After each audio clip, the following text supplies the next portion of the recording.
तो last episode में हम लोगों ने देखा था कि क्वांग फैंग चुंग किंग के साथ फाइट करने के लिए ब्लड वुल्फ किंग की मदद लेने के लिए चला जाता है, जिसके बाद अगले सीन में हम लोग ब्लड वुल्फ सेक्ट को देखते हैं, जहां पे हमें बहुत सारे डिसाइल्स को दिखाया जाता है और वहीं पे क्वान फैंग भी एक जगह छुपकर यह सब कुछ देख रहा होता है।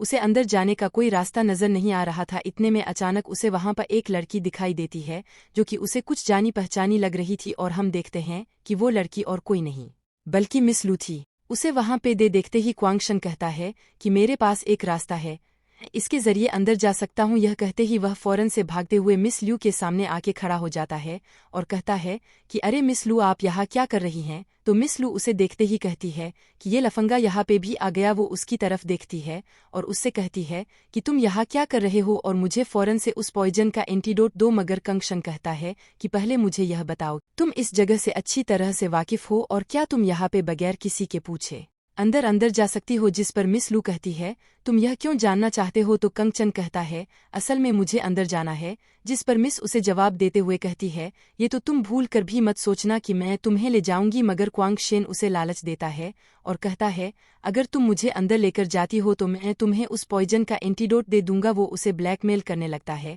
जिस पर लू को बहुत ज्यादा गुस्सा आता है मगर उसके बस में कुछ भी नहीं होता। उससे कहती है कि पहले मुझे वो एंटीडोट दे दो, उसके बाद ही मैं तुम्हें अंदर लेकर जाऊंगी। मगर कंगशेन भी काफी चालाक था। वो उससे कहता है कि मैं जानता हूं अगर वो एंटीडोट मैंने तुम्हें अभी दे दिया तो अंदर जाने के बाद तुम लोगों से कहकर मुझे वापस इस सेक्ट से बाहर फेंक दोगी, इसलिए पहले मुझे अंदर लेकर जाओ, वापस आते वक्त मैं तुम्हें एंटीडोट दे दूंगा। ये कहने के बाद मिस लू उसे अंदर लेकर जाती है और कोई भी उसे अंदर आने से मना नहीं करता। जिसके बाद हम लोग एक बहुत बड़े हाल को देखते हैं जहां पे उस ब्लड वल्फ सेक्ट का मास्टर बैठा हुआ होता है। मिस लू जैसे ही उस हॉल में आती है तो वो क्वांगशन से कहती है कि ब्लड वुल्फ गैंग का मास्टर वो सामने बैठा है। यह कहने के साथ ही वो दोनों ही उस हॉल के अंदर आ जाते हैं, जिसके बाद हमें उस हॉल के अंदर दिखाया जाता है कि बहुत सारे डिसाइल्स दोनों तरफ से लाइन से खड़े हुए होते हैं और वो लोग क्वांगशेन को देखकर वहां पे काफी हैरान होते हैं, क्योंकि वहां पे कुछ लोग ऐसे थे जो कि उसे जानते थे। वो कहते हैं कि ये तो चू फैमिली का यंग मास्टर है, मगर ये यहाँ पे क्या कर रहा है। ये तो एक बेकार सा यूजलेस लड़का है जो कि कल्टिवेट भी नहीं कर पाता, पता नहीं इसका दिमाग खराब हो गया है जो ये यहाँ पे आया है। और दूसरी तरफ क्वांगशन जैसे ही अंदर आता है तो वो सामने उन लोगों के लीडर को देखता है।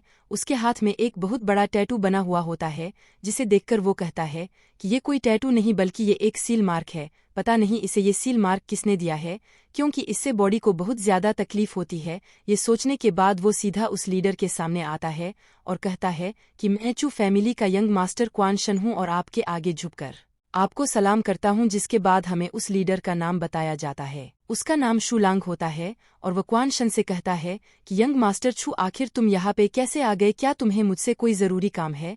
तो कंगशन उससे कहता है कि मैं आपके हाथ में वो सील मार्क आराम से देख सकता हूँ, उसकी वजह से आपकी 4 मेरिडियंस ब्लॉक हो चुकी हैं। ये सुनते ही सब लोग चौंक जाते हैं, किसी को भी उस सील मार्क के बारे में मालूम नहीं था। और फिर क्वांगचैन उस लीडर से कहता है कि मैं आपसे पर्सनली अकेले में कुछ जरूरी बात करना चाहता हूँ। ये सुनते ही वो लीडर अपने सभी लोगों से कहता है कि सब लोग थोड़ी देर के लिए बाहर चले जाओ। उनके साथ साथ वो मिस लू को भी बाहर जाने के लिए कहता है, जिस पर मिस लू कंगचन की तरह पलट कर देखती है और उससे कहती है कि मैं हॉल के बाहर तुम्हारा इंतजार कर रही हूँ, उम्मीद है कि तुम मुझे मेरा एंटीडोट दे दोगे। यह कहने के साथ वो आगे जाती है और पीछे मुड़कर देखती है तो क्वांगशन सीधा उससे एक लीडर के पास जा रहा होता है।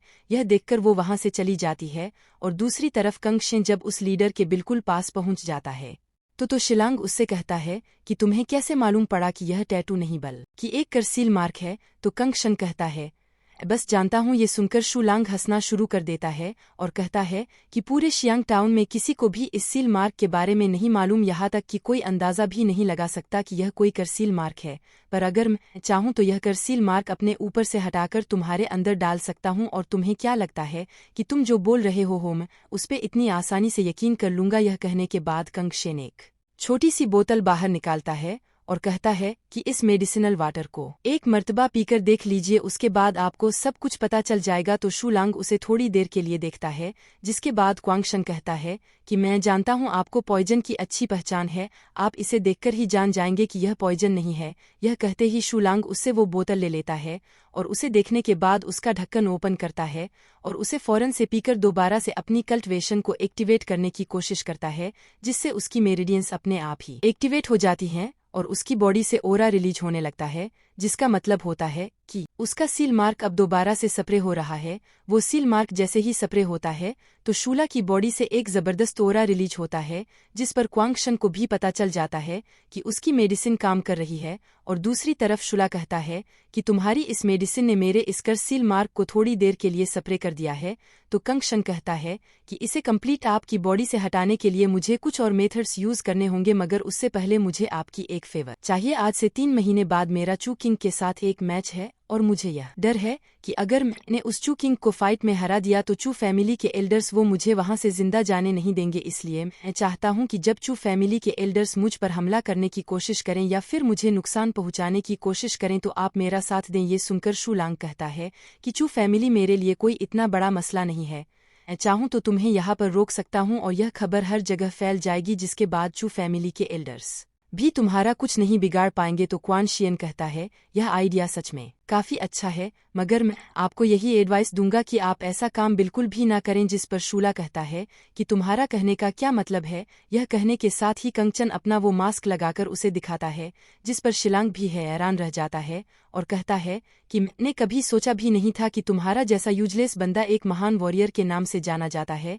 तुम आखिर हो क्या, एक यूजलेस यंग मास्टर हो या फिर एक महान वॉरियर हो। और दूसरी तरफ कंगचन उससे कहता है अब आप क्या कहते हैं, क्या आप मेरा इसमें साथ देंगे। तो शिलांग कहता है कि टेंशन मत लो, 3 महीने बाद मैं तुमसे वहीं पे ही मिलूंगा। जिस पर कंग शन वहां से जाते हुए कहता है कि आपके साथ काम करके बहुत मजा आएगा। ये कहते ही वो वहां से चला जाता है और जैसे ही उस होल से बाहर निकलता है तो वहां पे मिस लू पहले से ही उसका इंतजार कर रही थी, जो कि उसे देखते ही कहती है कि लाओ मुझे मेरा वो एंटीडोट दे दो। यह सुनकर कंग शन थोड़ी देर के लिए चुप हो जाता है और फिर उस लड़की के पास आकर कहता है कि मिस लू, क्या तुम्हें किसी ने बताया नहीं है कि मर्द झूठ बोलने में बहुत माहिर होते हैं। यह कहकर वो वहां से जाने लगता है, जिस पर मिस ली गुस्से में उससे कहती है कि तुम न सिर्फ एक लफंगे हो बल्कि तुम एक धोखेबाज भी हो। मगर दूसरी तरफ कंशयन कह रहा होता है अब मैं इसे क्या बताऊं, मैंने इसे कभी जहर दिया ही नहीं, तो मैं उसका एंटीडोट इससे कैसे दे दूं। जिस पिल को यह पॉइजन पिल समझ रही है वो एक नॉर्मल पिल थी। और वहीं पे हमें उस ब्लड वुल्फ हल के मास्टर को दिखाया जाता है।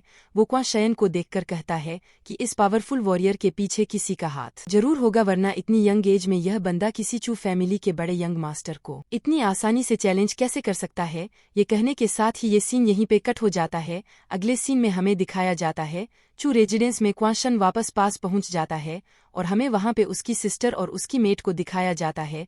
वो दोनों वहीं पे बैठी हुए उसका इंतजार कर रही थी। इतने में कंग चैन जैसे ही वहां पे आता है तो उसकी सिस्टर उसे देखकर काफी खुश होती है और कंग चैन उससे कहता है कि सिस्टर बाहर कितनी ठंड है, आपको यहाँ पे नहीं बैठना चाहिए था, आप फौरन से अंदर आ जाएं। यह कहकर वो फौरन से अंदर चला जाता है और उसकी सिस्टर बात पे काफी खुश होती है और कहती है कि मेरा भाई काफी जल्दी बड़ा हो गया है। और दूसरी तरफ युवान भी कहती है आप सही कह रही हैं, मिस्टर कंशन काफी समझदार हो गए हैं। यह कहने के साथ ही यह एपिसोड यहीं पर ही एंड हो जाता है।